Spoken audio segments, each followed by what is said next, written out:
News 18 Bangla আপনার সঙ্গে আমি প্রীতিশঙ্কর। শুরুতেই যে খবরের দিকে নজর রাখবো, ভোট পরবর্তী অশান্তি মামলার শুনানি 30শে জুলাই পর্যন্ত সময় জাতীয় মানবাধিকার কমিশনকে। এনএইচআরসির আবেদন মঞ্জুর, হাইকোর্টে অশান্তির ঘটনা আরও খতিয়ে দেখতে চেয়ে আবেদন। অর্পিতা হাজরা রয়েছেন আমার সঙ্গে। অর্পিতা,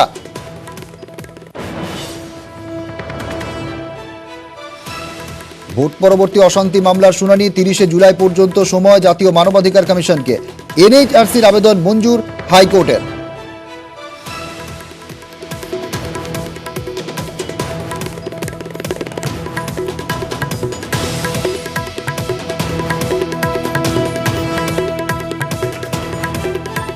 জেলায় জেলায় ঘুরে কাজ করবে কমিশনের প্রতিনিধি দল। হাইকোর্টের নির্দেশে কমিশনের নেতৃত্বে 8 সদস্যের কমিটি গঠন। ইতিমধ্যেই বৃহত্তর বেঞ্চে প্রাথমিক রিপোর্ট জমা দিয়েছে কমিটি। হাইকোর্টের কাছে আরও কিছু সময় চায় কমিশন নেতৃত্বাধীন কমিটি। কমিটির আর্জি মেনে 30শে জুলাই পর্যন্ত বাড়তি সময়।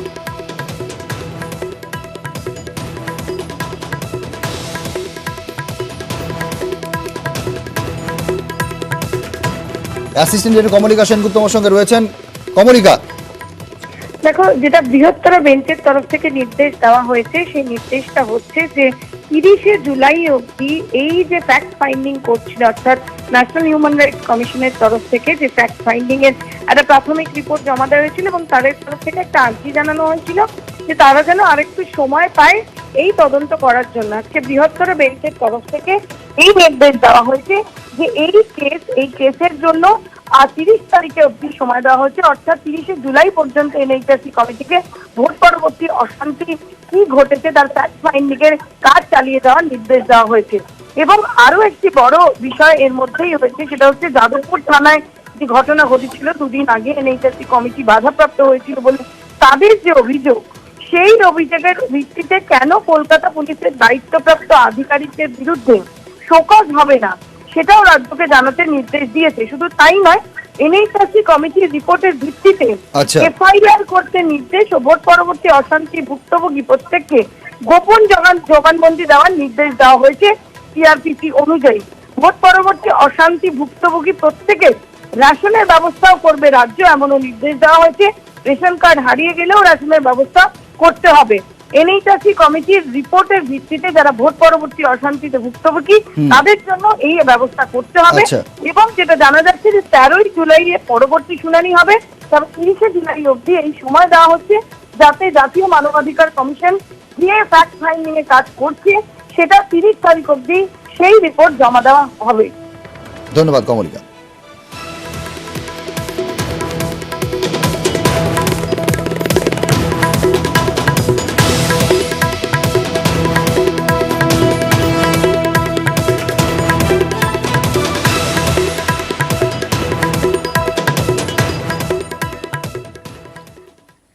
এদিকে রাজপুর সোনারপুর পুরসভা একটি ফরমান দিয়েছে, সেখানে হাফ প্যান্ট পরে আসা যাবে না, যারা আসছেন তাদের ফিরিয়ে দেওয়া হচ্ছে। অর্থাৎ অশোভনীয় দৃষ্টিকটু পোশাক পরে যারা আসছেন তাদের ফিরিয়ে দেওয়া হচ্ছে।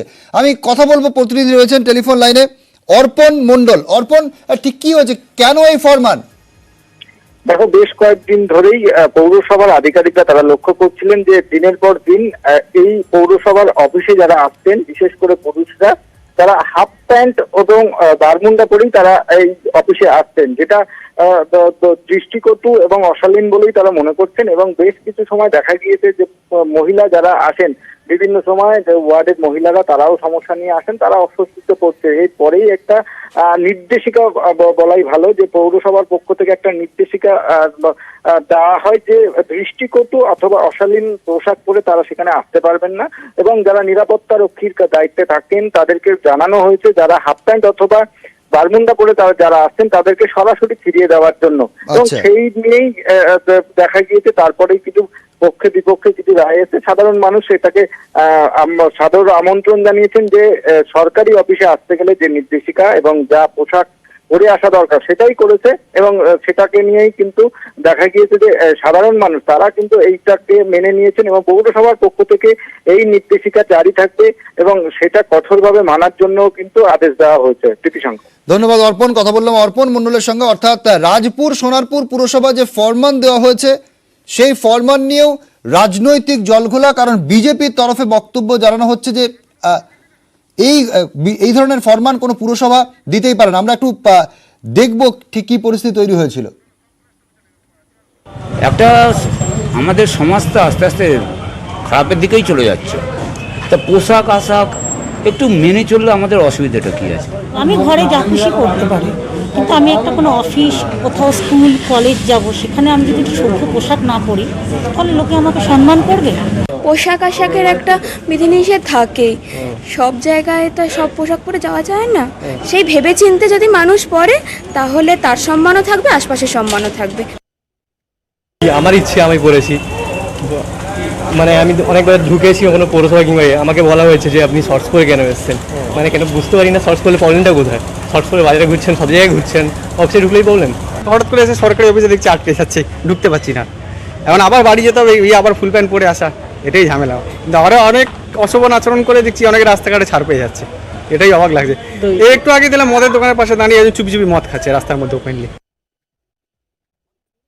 রাজপুর পুরসভার যে ফরমান, সেই ফরমানের পক্ষে এবং বিপক্ষে দুপক্ষেরই বক্তব্য পাওয়া যাচ্ছে। কেউ বলছেন তিনি এটা পরে যেতেই পারেন, তাতে কার কি সমস্যা, এরকম বক্তব্য উঠে আসছে। আবার কেউ কেউ বলছেন যে কিছুটা শোভন পোশাক পরে আসতে হয়। বিজেপির তরফে বলা হচ্ছে যে পুরসভা এই ধরনের ফতোয়া জারি করতে পারে না। বিজেপির তরফে কি বক্তব্য শুনুন। রাজপুর সোনারপুর পৌরসভা কে কি জামা কাপড় পরবে একটা ফতোয়া জারি করছে, তালিবানি শাসন চালাচ্ছে। আমি রাজপুর সোনারপুর মিউনিসিপ্যালিটির যারা আধিকারিক এখন চালাচ্ছে তাদেরকে অনুরোধ করব, রাজপুর সোনারপুর নিবাসী যে মানুষের যে দুর্ভোগ, জল পানীয় জলের যে সমস্যা, সেইগুলো নিবারণ করুন। এসব ফতোয়া জারি করে তালিবানি শাসন প্রতিষ্ঠা করার চেষ্টা করবেন না। পুরো প্রশাসক তিনি কি বলেছেন শুনুন। বিজেপি নিজেরা কি সেটা আগে দেখুক। যারা নিজেদেরকে, বাড়ির মেয়েদেরকে রাস্তায় চলতে গেলে বলে যে কোনো পুরুষের সঙ্গে না হলে তাকে যেতে পারবেন না, রাত্রির 8টার পর বাইরে মহিলারা বেরোতে পারবেন না, তাদের কাছ থেকে আমাদের কোনো নীতি আদর্শ শিখতে হবে না।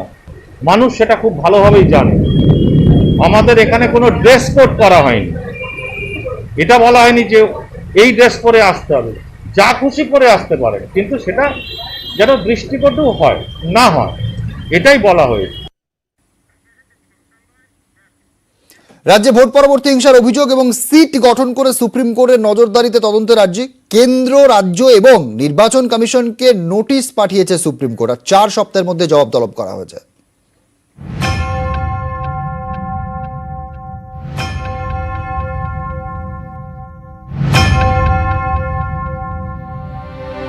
রাজ্যে ভোট পরবর্তী হিংসার অভিযোগ, আদালত থেকে কমিশন। অভিযোগ নিয়ে বারবার ছুটছে বিজেপি। হাইকোর্টের নির্দেশে রিপোর্ট জমা করেছে জাতীয় মানবাধিকার কমিশন।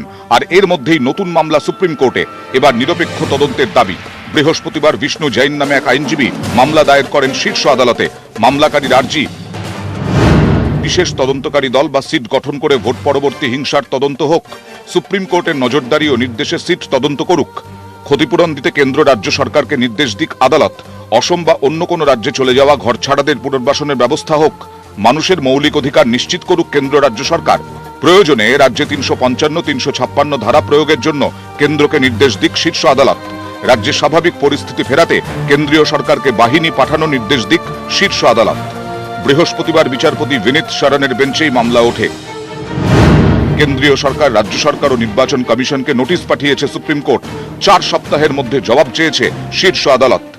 ভোট পরবর্তী হিংসার অভিযোগে এর আগে একাধিক মামলা দায়ের হয়েছে কলকাতা হাইকোর্টে। হাইকোর্টের বৃহত্তর বেঞ্চে চলছে ভোট পরবর্তী হিংসার অভিযোগে মামলা। অভিযোগ খতিয়ে দেখতে জাতীয় মানবাধিকার কমিশনকে কমিটি গঠনের নির্দেশ দেয় হাইকোর্ট। বুধবার হাইকোর্টে রিপোর্ট জমা দেয় জাতীয় মানবাধিকার কমিশন। জাতীয় মানবাধিকার কমিশনের রিপোর্ট খতিয়ে দেখছে আদালত। শুক্রবার হাইকোর্টে মামলার পরবর্তী শুনানি। রাজীব চক্রবর্তী, নিউজ 18 বাংলা।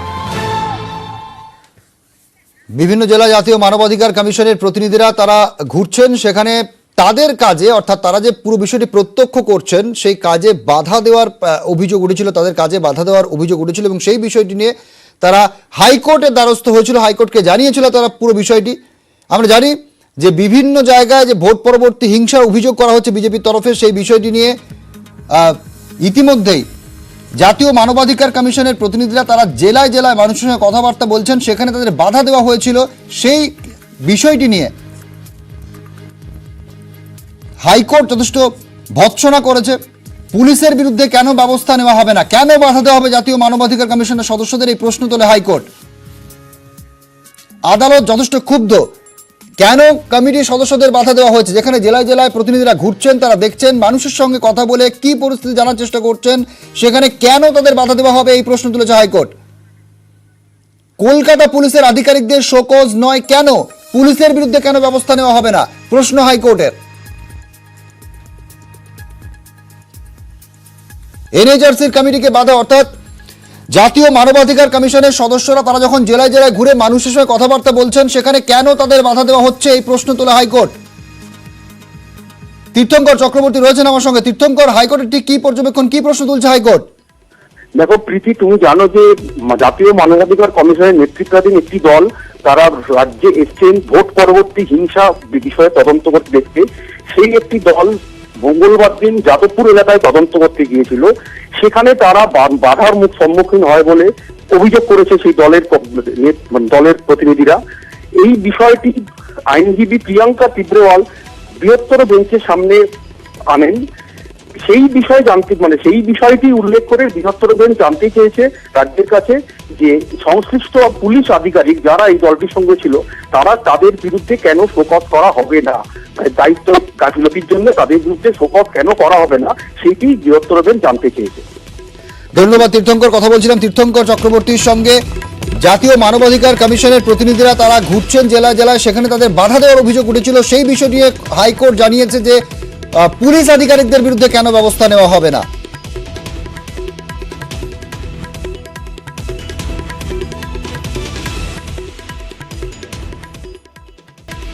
ভোট পরবর্তী হিংসার ঘটনায় যে হিংসার অভিযোগ সে নিয়ে ইতিমধ্যে জাতীয় মানবাধিকার কমিশনের প্রতিনিধিরা তারা রাজ্যের বিভিন্ন জায়গায় যাচ্ছেন, সেখানে তাদের বাধা দেওয়া হচ্ছে এবং এই বাধা দেওয়ায় অসন্তুষ্ট হাইকোর্ট। হাইকোর্টের প্রশ্ন যে পুলিশ আধিকারিকদের বিরুদ্ধে কেন ব্যবস্থা নেওয়া হবে না, এই প্রশ্ন তুলছে হাইকোর্ট।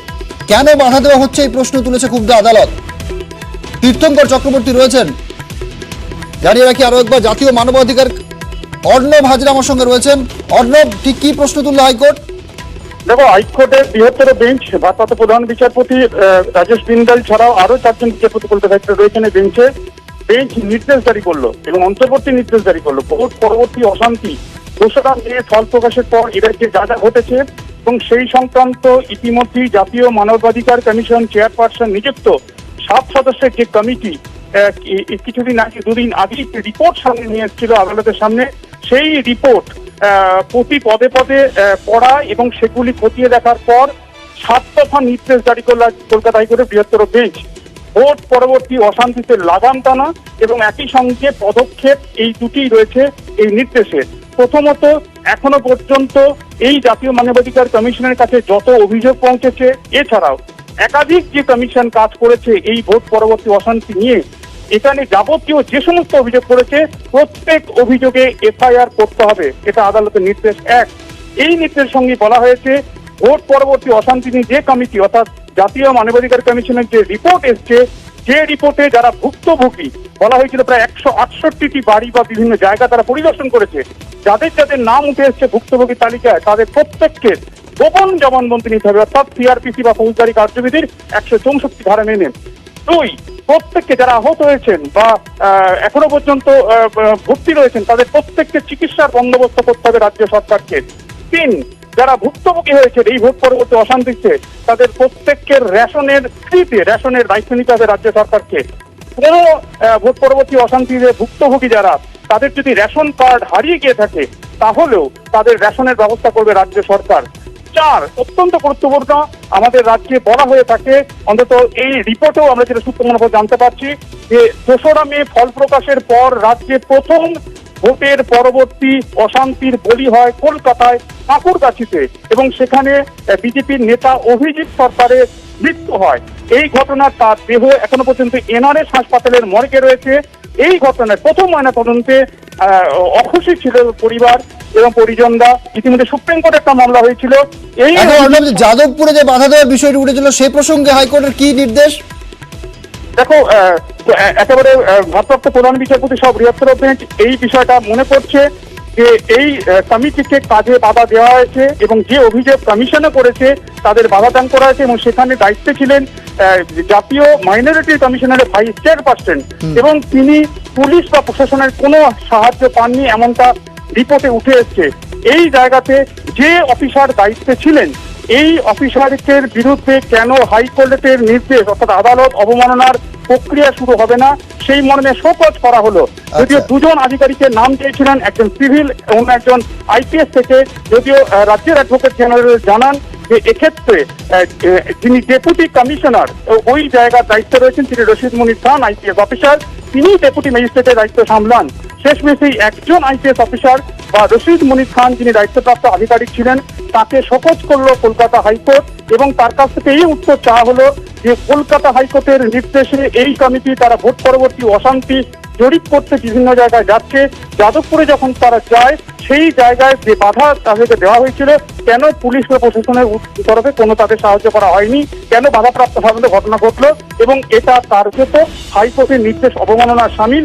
আদালত অবমাননার রুল বা প্রক্রিয়া কেন এই অফিসারের বিরুদ্ধে জারি হবে না এই মর্মে তাকে শোকজ করলো কলকাতা হাইকোর্ট।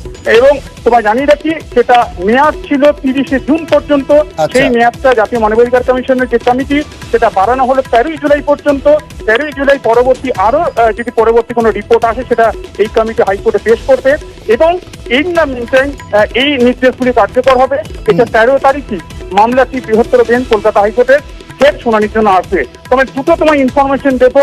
এই ভোট পরবর্তী অশান্তি মামলায় যেটা দেখা গেল সিনিয়র অ্যাডভোকেট দিকপাল আইনজীবী হরিশ সালভের এই মামলাতে সওয়াল করা, অন্যদিকে মহেশ জেঠমালানির মতো সিনিয়র অ্যাডভোকেটের এই মামলায় সওয়াল করা এবং কার্যত রাজ্যের অ্যাডভোকেট জেনারেলের সঙ্গে সিনিয়র অ্যাডভোকেট হরিশ সালভের একটা পয়েন্ট অফ ল অর্থাৎ 6 নম্বর যে পয়েন্টটা অর্থাৎ যেটা বলছিলাম যাদবপুর থানায় এই যে বাধাদানের বিষয় এবং একই সঙ্গে কাঁকুড়গাছির যে একজন ভোট একেবারে যাদবপুরে যে এনএইচআরসি কমিটিকে বাধা দেওয়া হয়েছিল জাতীয় মানবাধিকার কমিশনের প্রতিনিধিরা তারা যখন গিয়েছিলেন সেখানে যে ঘটনা ঘটেছিল এবং সেখানে আমরা জানি যে এই ঘটনায় কলকাতা হাইকোর্ট যথেষ্ট ক্ষুব্ধ যে কেন পুলিশ আধিকারিকদের সামনে বাধাপ্রাপ্ত হবেন জাতীয় মানবাধিকার কমিশনের সদস্যরা। এই বিষয়টি নিয়ে হাইকোর্টে কি পর্যবেক্ষণ আরো একবার জানবো অর্ণব। দেখো কলকাতা হাইকোর্টের ভারপ্রাপ্ত প্রধান বিচারপতি পরিষ্কারভাবে জানিয়েছেন যে তিনি যদি তার গলার স্বর এরপরে আরো চড়া করেন সেক্ষেত্রে রাজ্য কিন্তু আগামী দিনে আরো বড় বিপদে পড়বে এবং এই মুহূর্তে কলকাতা হাইকোর্ট চাচ্ছে হাইকোর্টের নির্দেশ মতো যেহেতু এই কমিটিকে কাজে বাধা দেওয়া হয়েছে এবং সেখানে দায়িত্বপ্রাপ্ত যারা আধিকারিক ছিলেন পুলিশ এবং প্রশাসনিক আধিকারিক যারা ছিলেন তারা এর দায় এড়াতে পারে না, তারা কেন আদালত অবমাননার প্রক্রিয়ার দায়ে সামিল হবে না এই মর্মে শোকজ করতে চায় এবং দুজন আধিকারিকের নাম চায়, এক সিভিল অ্যাডমিনিস্ট্রেশন অন্যদিকে পুলিশ অ্যাডমিনিস্ট্রেশন থেকে।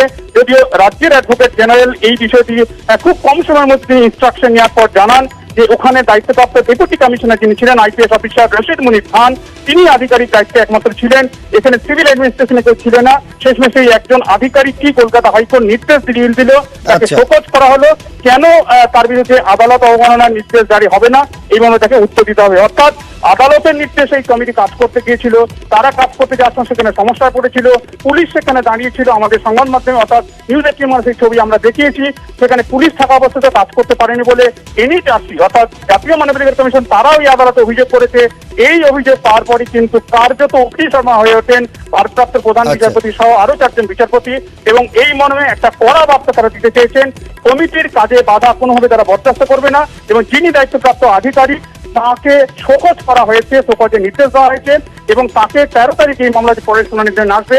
সেদিন তার বিরুদ্ধে কেন হাইকোর্টের নির্দেশ অবমাননার দায়ে তার বিরুদ্ধে প্রসিডিং বা প্রক্রিয়া শুরু হবে না সেই মর্মে তাকে উত্তর দাখিল করতে হবে এই কলকাতা হাইকোর্টে। অনেক ধন্যবাদ অর্ণব। কথা বলছিলাম অর্ণব হাজরার সঙ্গে। পুলিশের বিরুদ্ধে কেন ব্যবস্থা নয় এটা আগেই জানিয়েছিল হাইকোর্ট এবং সেই মতো শোকজ করা হয়েছে। ভোট পরবর্তী অশান্তির অভিযোগ খতিয়ে দেখছে কমিটি, অর্থাৎ আদালতের নির্দেশে যেখানে কাজ করছে জাতীয় মানবাধিকার কমিশনের সদস্যরা তারা কেন কাজে বাধা পাবেন এই প্রশ্ন তুলেছে কলকাতা হাইকোর্ট।